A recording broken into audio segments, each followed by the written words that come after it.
saya kenapa ya Ustaz kok resah, gelisah? Ya karena kamu nggak kenal Allah.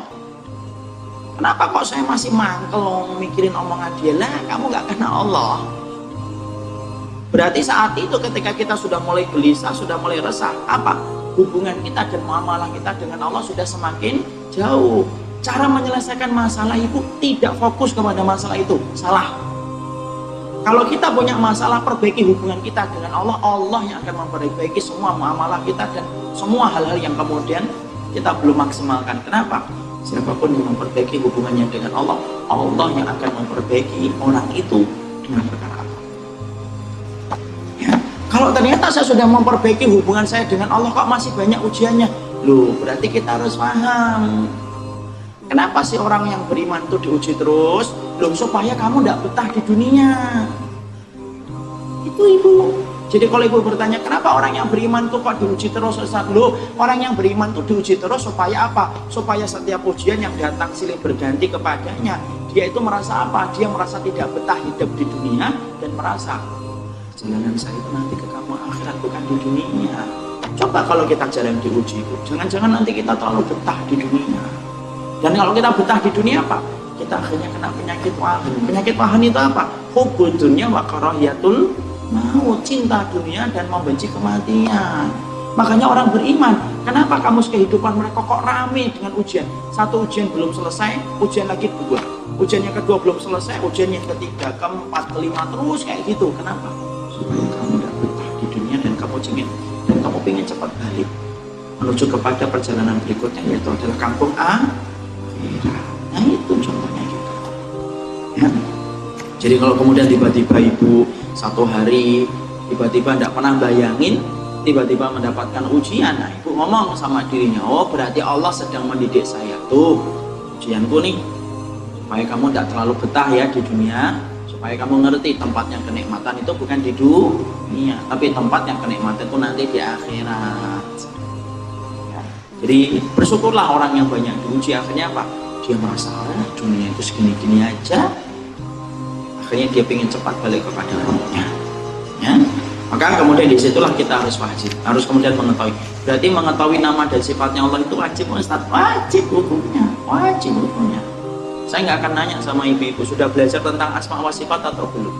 Kenapa? Nah khawatir kalau jawabannya mengecewakan saya. Ya. Padahal kemudian mengetahui nama dan sifatnya Allah itu wajib hukumnya. Nikmat loh ibu, mengetahui namanya Allah itu kita baca tengah malam itu, Masya Allah nikmat betul. Menyelami setiap sifat-sifat yang dimiliki oleh Allah itu nikmat betul. Menyelami setiap sifat-sifatnya Allah itu nikmat betul. Makanya saya sarankan ini, kalau di sini, kalau kemudian sudah ada kajian, minta satu lagi misalkan sama siapa gitu, kemudian menjelaskan tentang tauhid asma wa sifat. Satu, kenapa sih namanya Allah itu Allah? Kan kita harus tahu kenapa sih di antara nama yang begitu banyak yang dimiliki oleh Allah, tapi nama yang paling sering dipakai olehnya itu nama apa? Allah. Kenapa nama Allah? Apa bedanya Rahman? Apa bedanya Rahim? Bagaimana sifatnya kemudian Al-Qadir? Bagaimana sifatnya Al-Jabbar? Apa itu maknanya Al-Mustakbir? Semuanya harus paham itu. Kenapa? Karena kita bergantung kepadanya. Dan Allah itu ya as-somad. As-somad itu apa? Tempat bergantungnya makhluk. Gimana ibu bergantung kepada sesuatu yang ibu tidak paham? Kan lucu namanya. Makanya tadi saya katakan naif apabila kita bergantung kepada Allah tetapi kita tidak paham sifatnya Allah. Contoh, saya berikan contoh yang gampang itu. Ada seorang, dulu saya di Solo ini saya pernah ceritakan. Saya dulu pernah hidup di Solo ketika akan ngisi daurah. Qadarullah ketika akan ngisi daurah, kan saya naik bis, kemudian turun di terminal. Kemudian ketika qadarullah panitianya telat jemput, saya duduk, udah lama ini kejadiannya. Tiba-tiba itu tidak jauh dari tempat saya duduk itu, saya melihat ada preman kecil. Di depannya itu preman-preman gede ibu, badannya itu gede-gede, hitam-hitam. Ini bukan masalah hitamnya, gedenya itu. Hitam kalau tidak gede kan tidak menakutkan. Kemudian premannya itu dipukul sama preman kecil, kemudian ditendang marah-marah. Preman kecil tidak tahu masalahnya apa, pakai bahasa Jawa, uwe, macam-macam lah. Tapi ternyata preman yang gede itu ya diem aja itu. Kemudian saya tuh tertarik, ini Masya Allah ini ya, kecil-kecil kurus-kurus ini, masya Allah ya. Saya ngelihat badan saya, kelihatannya saya lebih gede daripada dia. Kemudian panitia datang jemput saya lah, saya kemudian Ustaz, bentar berhenti, lihat itu sudah, nggak usah ini Ustaz. Iya kenapa itu sih preman kecil banget tapi nanteng itu anaknya preman senior di sini ya Ustaz. Ajarannya apa sih Ustaz? Maksudnya ini asma wa sifat, ada preman. Hubungannya gini Bu, kenapa preman itu kemudian berani nantang preman yang lebih gede badannya, bahkan dia tidak merasa khawatir terhadap keselamatan dirinya? Ya karena dia tahu bahwasanya dia bersandar kepada bapaknya yang senior preman.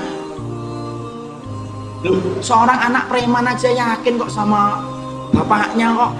Soal hambanya Allah tidak yakin sama Allah. Kebangetan banget sih jadi hamba. Ibu lihat nggak yang namanya lagi contoh yang paling ekstrim lagi. Contoh cheerleader, tahu cheerleader? Yang hahaha give me A, give me B. Aduh. Itu cheerleader. Cheerleader itu masya Allah. Biasanya apa itu? Membuat itu piramida hidup ke atas dia atau tidak? Itu biasanya cheerleader yang sudah top itu biasanya gitu. Kemudian yang paling atas, kemudian apa? Biasanya formatnya untuk kemudian merubuhkan format atau formasi piramidnya itu. Yang paling atas nanti menjatuhkan, gerakan ekstrem itu menjatuhkan dirinya dari tinggian itu ke bawah. Nanti teman-temannya ngapain di bawah? Yaitu membentuk jaring-jaring hidup untuk nangkap. Kenapa dia yakin? Padahal di bawahnya itu apa? Semen itu, beton itu, kalau kena kepala pecah dia. Kenapa dia yakin menjatuhkan dirinya dari atas? Karena dia yakin temannya tidak akan meninggalkan dia untuk makan mie ayam ketika dia menjatuhkan diri.